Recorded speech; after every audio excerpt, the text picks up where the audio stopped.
మీరు మీరు ఎన్ని రోజుల నుంచి కూడా ఇటు ఎక్కడి నుంచి వచ్చిర్రు జీవన్ రెడ్డి అంటే కాంగ్రెస్ పార్టీలో కూడా మల్యాల మాది మల్యాల లక్ష్మయ్య అని మల్యాల లక్ష్మయ్య అంటే మల్యాల బ్లాక్ ఇన్స్పెక్టర్ గెలిచినప్పటిది మల్యాల మండల కరీంనగర్ జిల్లా ఉన్నప్పటిది మా మర్రి గుర్తు ఎప్పుడైతే మొదలైందో అప్పటి నుంచే జీవన్ రెడ్డి సాబ్ ఏం చెప్పినా వింటున్నాం. ఆయన మేము హైదరాబాద్ నుండి ఫోన్ చేస్తే కూడా మాట్లాడతాం. మేము ఇక్కడ నుండి హైదరాబాద్ ఫోన్ చేసినా మాట్లాడతాం. పిల్లల్ని వేసుకొని హైదరాబాద్ పోతే గుండగాల ఆటోలో పోతే కూడా ఆటోలో మా దగ్గర పైసలు డబ్బులు ఉన్నాయని వేరే జాగాలో పోతే ఈరు చెప్పితే కూడా వెనక మలుపుకొని నీలోపార్ హాస్పిటల్కి తీసుకుపోయారు. ఆయనకున్న పలుకుబడి మాకు మామూలు ఆత్మతో రక్షించి నన్ను అయితే ఇడికి 4 సార్లు ఏ హైదరాబాద్ పోనీయలే, ఇక్కడనే బతికించింది, ఇక్కడనే దవాఖానలు ఉంచిండు. ఎక్సర్ తీస్తే కూడా వాళ్ళకి చెప్పి ఎక్సర్ తీపించాడు. ఆయన దుఃఖపడితే నాకు కూడా బాధ. అంత ఘోరం ఆయనను కించపరిచినట్టు చేస్తున్నారు వాళ్ళు. కాంగ్రెస్ పార్టీ బలపూతం అంటే ఈయనతోనే ఉండే మొత్తం. మేము అక్కడికి వెళ్ళి నా బిడ్డ హైదరాబాద్ చచ్చిపోతే అక్కడికి వెళ్ళి వేసుకొచ్చి వాళ్ళతో వేపించుకొచ్చిండు. కానీ నాకు ఒక్క రూపాయి కిరాయి తలగని మా ఇంటికాడ దించి నాకు నాకు కూడా రక్షణ. నేను చచ్చిపోయేటోళ్ళు కూడా నన్ను హైదరాబాద్ ఇక్కడికి రాత్రి మన సర్కార్ సౌకర్యాన్ని మంచిగా చేయించారు. అప్పటి నుండి ఇప్పటి వరకు నాకు ప్రేమస్ మా జీవన్ రెడ్డి అంటేనే. ఇప్పుడు భవిష్యత్తులో కూడా జీవన్ రెడ్డి వెంటనే ఉంటారా? జీవన్ రెడ్డి వెంటనే ఉంటాం. ఆయన ఏ పార్టీకి పోమంటే ఆ పార్టీకి, ఏ పార్టీకి. మాది మల్యాల మండలం, మాది మల్యాల.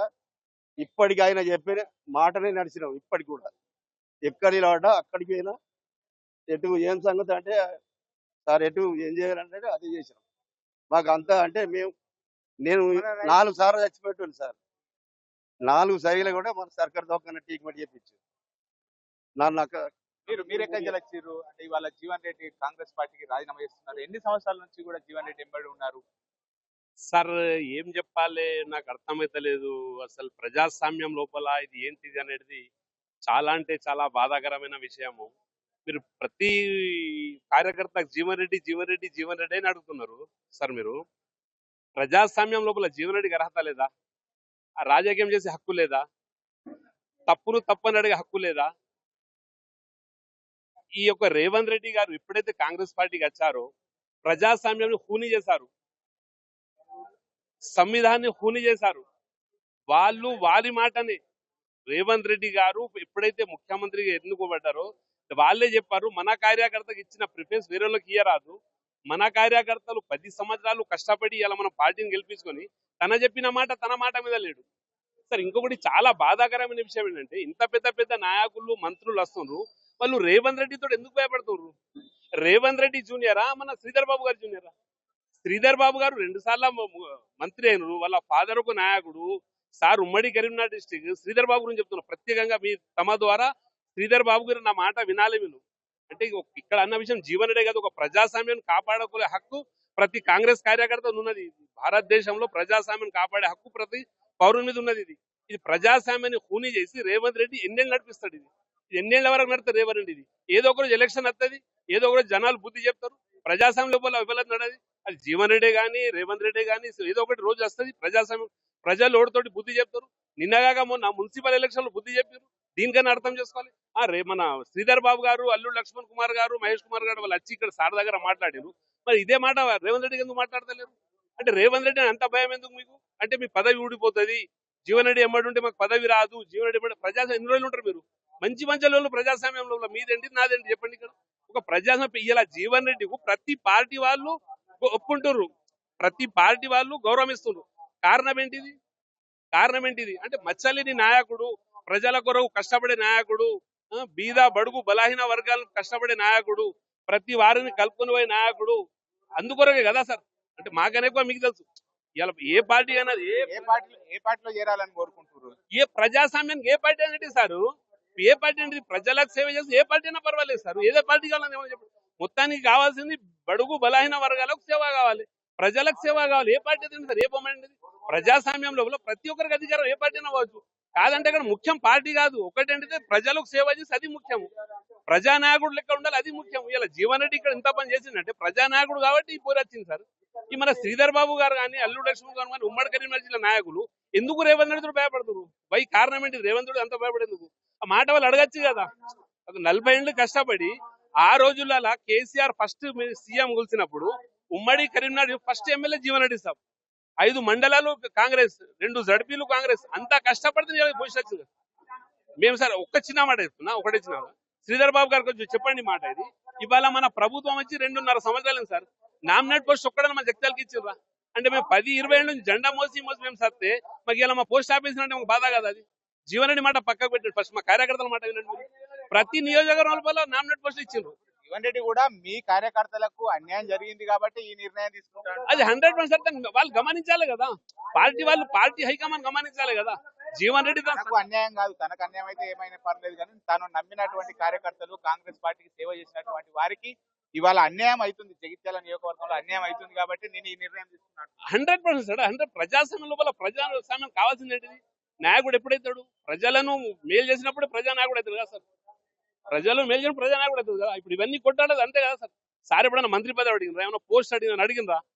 సార్ ఏమన్నారు, ఎవరైతే 10-20 నుంచి కష్టపడి పార్టీ వరకు పనిచేసారు ఆ కష్టపడే కదా ఇలా రేవంత్ రెడ్డి సీఎం అయింది. ఇప్పుడు జీవన్ రెడ్డి ఏ నిర్ణయం తీసుకున్నా మీరు ఆ నిర్ణయం కట్టుబడి ఉంటారు. 100% సార్. అంటే జీవన్ రెడ్డి ప్రజానాయకుడు కాబట్టి జీవన్ రెడ్డి ఎప్పుడు ఉంటాము. అక్కడ విషయం ఏంటి, పార్టీ ఇగో మన ప్రజాస్వామ్యంలో ఎవరు ఏ పార్టీలో ఉండొచ్చు, ప్రజలకు మేలు చేసే నాయకుడిని మనం హెల్ప్ చేస్తాం, ఆ నాయకుడిని మనం ఏమి ఉంటాం. మరి మీరు ఒక మాట మరి శ్రీధర్ బాబుకి అడగండి, నామినేట్ పోస్ట్ ఎందుకు వెళ్ళి మన జగిత్యాలకు?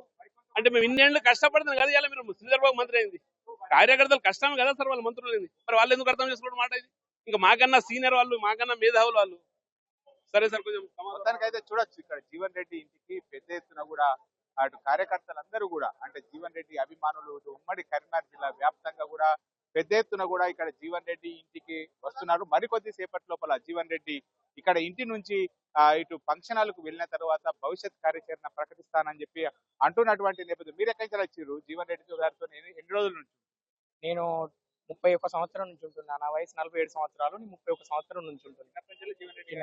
జీవన్ రెడ్డి గారు అభిమాని నేనే కాదు, మా నాన్న, ఇప్పుడు నా కొడుకు కూడా అట్లా. మేము కుటుంబ పరంగానే మాకేదో పార్టీ కాంగ్రెస్ అని కాదు, జీవన్ రెడ్డి అభిమానులం. జీవన్ రెడ్డి సాబే మాకు పార్టీ, జీవన్ రెడ్డి సాబ్ ఏదైనా మేము జీవన్ రెడ్డి తోపుతోనే పయనం ఉంటాం. ఇప్పుడు ఈ ముఖ్యంగా చెప్పాల్సింది ఏంటంటే, ఇప్పుడు రేవంత్ రెడ్డి ఏమో అనుకున్నాడు, ఏమో అనుకొని ఇప్పుడు కొత్త పిల్లం వచ్చినాక పాత పిల్లాన్ని ఇడిచినట్టు మమ్మల్ని దూరం పెట్టి ఏదో కథలు చేస్తున్నాడు. ఆయన కథలు అనేవి ఏమైతాయంటే ఇది పార్టీ నాశనానికి అయిపోతుంది. ఆయన పరిస్థితి కూడా ఏమనుకుంటుండంటే, నేను ఎల్లకాలం ఉంటా కావచ్చు అనుకుంటూ ఉంటే మాటకి 5 సంవత్సరాలే ఉంటాడు. ఇట్లా మమ్మల్ని జగిత్యాల్లో ఉన్న కాంగ్రెస్ కార్యకర్తలను చాలా ఇబ్బంది పెట్టిండు. ఇబ్బంది పెట్టడమే కాకుండా ఎంత అంటే అంత. ఇప్పుడు ఆయన సంజయ్ కుమార్, నేను 2018లో ఒక పని చేసిన, నేను సర్పంచ్గా పనిచేస్తే 2023 కాంగ్రెస్ గవర్నమెంట్ వచ్చేదాకా నాకు బిల్ ఇప్పియనియలే. అంత కాంగ్రెస్ కార్యకర్తలు అంత అరేంజ్మెంట్ చేసి ఆయనే ఇవాళ ఈ పార్టీలోకి వచ్చి మళ్ళీ ఇప్పుడు పెద్ద నాయకులందరినీ కూడా బాగా ఇబ్బంది పెడుతున్నాడు. పెద్ద నాయకులు ఇప్పుడు రేవంత్ రెడ్డి కదా, కాంగ్రెస్ లో ఉండి గత బీఆర్ఎస్ ఎమ్మెల్యే ఆయన ఉన్నప్పుడు మీరు అందరు కూడా ఇబ్బందులకు గురైనాం, చాలా గురైనాం. ఆయనతోని చాలా అంటే చాలా. ఈ జగిత్యాల కాన్స్టిట్యున్సీలా 2014 నుంచి మొదలుకుంటే 2023 వరకు ఆయన బీఆర్ఎస్ లో ఉన్నప్పుడు ఇక్కడ ఉన్న కార్యకర్తలను చాలా ఇబ్బంది పెట్టిండు. ఏ విధంగా చేయాలంటే ఆ విధంగా కేసులు పెట్టించిండు, ఏదంటే అది చేసి నా దగ్గరికి రావాలి. ఆయన 2014లో ఎమ్మెల్యే ఓడిపోతే సారు 2014లో ఉత్తర తెలంగాణ ఏకైక ఎమ్మెల్యేగా గెలిస్తే ఆయనే ఇక్కడ కవితో చేంజ్ చెప్పింది, మా ఎమ్మెల్యే సంజయ్ అని చెప్పింది. సంజయ్ అని చెప్పి ఈ కాంగ్రెస్ జీవన్ రెడ్డి సాబ్ మనసులను, ఇక్కడ కాంగ్రెస్ అని కాదు జీవన్ రెడ్డి సాబ్ మనసులను 2014 నుంచి 2023 గవర్నమెంట్ వచ్చేదాకా ఇబ్బంది పెట్టి ఇవాళ గుంటనక్క లెక్క మళ్ళీ ఇందులో చేరి మళ్ళీ ఇప్పుడు ఇబ్బంది పెడుతున్నాడు. ఇది పరిస్థితి. ఇప్పుడు రేవంత్ రెడ్డి అన్నాడు కదా, నేను అందరినీ తొక్కుకుంటా వచ్చినా అని చెప్పి ఒక పాట పట్టుకున్నాడు కదా, ఆ పాట ప్రకారం తొక్కుంటూ వచ్చిండు. ఇప్పుడు ఇక్కడికి వెళ్ళి తొక్కుడు చాలా అవుతుంది ఆయనకు కూడా. ఇవాళ ఆయన కొడంగల్ నుంచో ఎక్కడికి వెళ్ళి తొక్కుంటూ వచ్చి చెప్పిన, ఇవాళ జగిత్యాల నుంచి తొక్కుడు చాలా అవుతుంది. ఇటువంటివి ఇట్లా చేసిన వాళ్ళు ఎవరు కూడా పేరుకు రాలేదు. జీవన్ రెడ్డి సాబు 43 ఏళ్ల నుంచి ఆయన పార్టీని పట్టుకొని లాభం జరిగినా నష్టం జరిగినా ఏది జరిగినా అట్లంటే మరి 2014లో కేసీఆర్ రమ్మన్నటువంటి ఇలా సంజయ్ కుమార్ అంటే ఇక్కడ ఉండబోతుండే, సంజయ్ కుమారే ఉండబోతుండే. సంజయ్ కుమార్ 2 సార్లు ఎమ్మెల్యే కాకపోతుండే. ఆ సార్ పోయి అప్పుడు మంత్రి పదవి తీసుకుంటే ఈ కాంగ్రెస్ పార్టీ ఖతం అవుతుండే. కాంగ్రెస్ పార్టీ అనేది తెలంగాణలో స్మాష్ అవుతుండే. ఇప్పుడు ఇంకా మీకు ఒక విషయం ముందు చెప్తున్నా, ఒకటి గుర్తు పెట్టుకోండి. సోనియా గాంధీ అప్పుడు తెలంగాణ ఇచ్చి ఆంధ్రాలో ఎట్లా కాంగ్రెస్ పార్టీ ఖతం చేసిందో, రేవంత్ రెడ్డిని ముఖ్యమంత్రి చేసి తెలంగాణలో కాంగ్రెస్ ను ఖతం చేసిర్రు. ఇది ఎల్లో కాంగ్రెస్ అయిపోయింది. అంత టీడీపీ వాళ్ళకే పదవులు ఇస్తారు, పాత టీడీపీ వాళ్ళకే. ఇప్పుడు చూడండి, మొన్న ఆయన వేం నరేందర్ రెడ్డికి పదవి ఇచ్చిర్రు. ఆయనకి ఇవ్వాల్సిన అవసరం ఏముంది? ఆయన షాడో సీఎం లెక్క ఆయనకు ఆల్రెడీ ఆ సలహాదారు ఉన్నాడు, ప్రభుత్వ సలహాదారు ఉన్నాడు. ప్రభుత్వ సలహాదారు నాకు ఎందుకు ఇచ్చారు? ఇక లేరా? ఇక అటువంటి ఎంతో మంది ఉన్నారు కదా. ఇప్పుడు మా సార్ని అంటూ రేపు పొద్దుగాల మా సార్ను అనే మాట ఏంటి తెలుసా, ఇలా రాజీనామా చేసి బయటకు వెళ్ళిన తర్వాత మా సార్ని అనే మాట ఏంటిదంటే, కాంగ్రెస్ పార్టీ ఆయనకి ఎన్నో అవకాశాలు ఇచ్చింది అన్నది. ఏ అవకాశాలు ఇవ్వలే. ఏ అవకాశాలు ఇచ్చింది? అవకాశం ఇస్తే ఎక్కడికైనా పోయి ఢిల్లీ పోయి లాబింగ్ చేసిండ సారు? ఎక్కడ అవకాశం? ఇక్కడ ఎవడు దిక్కు లేక ఈ 40 సంవత్సరాలలో టికెట్ తీసుకుందామంటే దిక్కు లేక ఎవడు కూడా ఒక అప్లికేషన్ ఎయ్యనోడు లేక సార్కు టికెట్ ఇచ్చిర్రు. మేము టికెట్లు ఇచ్చినాం అంటే డబ్బా కొట్టుకుంటారు తప్పించి ఏం లేదు. కాంగ్రెస్ పార్టీని ఇయ్యాల తెలంగాణలో ఈ 2023లో గవర్నమెంట్ రావడానికి వాళ్ళు ఎంత కృషి చేసిరో అంత మూడిమ్మలు కృషి చేసిండు. మండలిలో ఏకైక సభ్యుడిగా కొట్లాడిండు. ఇంకా ఇప్పుడు మొన్న 2023లో కూడా మీరు ఆలోచన చేయండి, సింగిల్ దరఖాస్తు పోయింది జగిత్యాల నుంచి. అదే కొడంగల్ నుంచి ఒక సింగిల్ దరఖాస్తు వచ్చింది. 119 కాన్స్టిట్యూన్సీలలో బట్టి విక్రమార్క దగ్గర వచ్చినాయి, మరి ఇప్పుడు నిజామాబాద్ లో వచ్చినాయి, శ్రీధర్ బాబు దగ్గర వచ్చినాయి. ప్రతి కాడ నాకు టికెట్ కావాలని దరఖాస్తు వచ్చింది. జగిత్యాల నుంచి వచ్చిందా?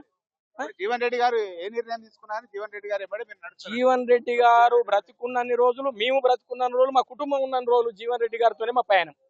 ముఖ్యంగా పెద్ద ఎత్తున కూడా ఇప్పటికే జీవన్ రెడ్డి ఇంటికి ఆయన అభిమానులు, కార్యకర్తలు, కాంగ్రెస్ 40 ఏళ్ల నుంచి నడుస్తున్నటువంటి వారందరూ కూడా ఇక్కడికి పెద్ద ఎత్తున కూడా చేరుకోవడం జరిగింది. ఇంకా జీవన్ రెడ్డి ప్రస్తుతం ఉన్నట్టు ఇక్కడ ఇంట్లోనే ఉండి మంతనాలు చేస్తున్నాడు. ఇంకా మరికొద్ది సేపటి లోపల ఫంక్షన్ హాల్ కు వెళ్ళిన తర్వాత అక్కడ తన భవిష్యత్ కార్యాచరణ ప్రకటిస్తానని చెప్పినటువంటి నేపథ్యం లోపల ఇప్పటికే పెద్ద ఎత్తున కూడా ఇటు ఉమ్మడి కరీంనగర్ జిల్లా వ్యాప్తంగా కూడా జీవన్ రెడ్డి అభిమానులు ఇక్కడికి రావడం కూడా జరుగుతున్నది. తాము నమ్ముకున్న లీడరు జీవన్ రెడ్డి వెంటనే మేమందరం కూడా నడుస్తామని చెప్పి వీళ్ళంతా కూడా జీవన్ రెడ్డి కోసం ఇటు వివిధ నియోజకవర్గాల నుంచి కూడా పెద్ద ఎత్తున కూడా ఇక్కడికి వచ్చినటువంటి పరిస్థితికి ఇక్కడ కనబడుతుంది.